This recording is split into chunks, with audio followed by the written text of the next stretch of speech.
April 19 ಬೆಳ್ತಂಡದಲ್ಲಿ Bajrang Dal ಅವರ ವತಿಯಿಂದ ರಾಮನ ಉತ್ಸವ ಸಂಜೆ 7 ಗಂಟೆಗೆ. ರಾಮನ ಉತ್ಸವದಲ್ಲಿ ಮುಖ್ಯ ಭಾಷಣಕಾರ ಆದಂತ ಚಕ್ರವರ್ತಿ ಸುಳಿಬೆಲೆ ಬರ್ತಾ ಇದ್ದಾನೆ. ಜೊತೆಗೆ ಅವನ ಶಿಷ್ಯ ಮುಟ್ಟ ನೋಡ ಅಪ್ಪನಿಗೆ ಹುಟ್ಟಿದ್ರೆ ಅಂತ ಹೇಳಿ ವಿಡಿಯೋ ಮಾಡಿ ಚಾಲೆಂಜ್ ಹಾಕಿ ಕೆಲವಷ್ಟು ಗಂಟೆಗಳಲ್ಲಿ ವಿಡಿಯೋನ ಡಿಲೀಟ್ ಮಾಡಿದ್ದಂತ ಕೆರೆ ಹಾವು ಸಹ ಬರ್ತಾ ಇದ್ದಾನೆ.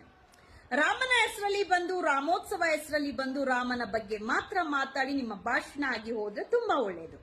ರಾಮನ ಹೆಸರಲ್ಲಿ ರಾಮೋತ್ಸವ ಹೆಸರಲ್ಲಿ ಬಂದು ಸೌಜನ್ಯಳ ಅತ್ಯಾಚಾರ ಕೊಲೆ ಪ್ರಕರಣದ ಬಗ್ಗೆ, ಸೌಜನ್ಯಳ ಹೋರಾಟಗಾರರ ಬಗ್ಗೆ ಅಪಪ್ರಚಾರ ಮಾಡಿ ಅಲ್ಲಿರುವಂತ ಕಾಮುಕರಿಗೆ ಬೆಂಬಲಿಸುವಂತ ಕೆಲಸ, ಕಾಮುಕರನ್ನು ಉದ್ದೇಶಿಸಿ ಸೌಜನ್ಯ ಪರ ಹೋರಾಟಗಾರರನ್ನು ಹೀಯಾಳಿಸುವಂತ ಕೆಲಸ, ಸೌಜನ್ಯಳ ಹೋರಾಟವನ್ನು ದಿಕ್ಕು ತಪ್ಪಿಸುವಂತ ಕೆಲಸ ಮಾಡಕ್ಕೆ ರಾಮನ ಉತ್ಸವ ರಾಮನನ್ನು ಮುಂದೆ ಇಟ್ಕೊಂಡು ಬಂದ್ರೆ ಅದೇ ಜಾಗದಲ್ಲಿ ಸೌಜನ್ಯ ಪರ ಹೋರಾಟಗಾರರು ತಕ್ಕ ಪಾಠ ಕಲಿಸ್ತಾರೆ.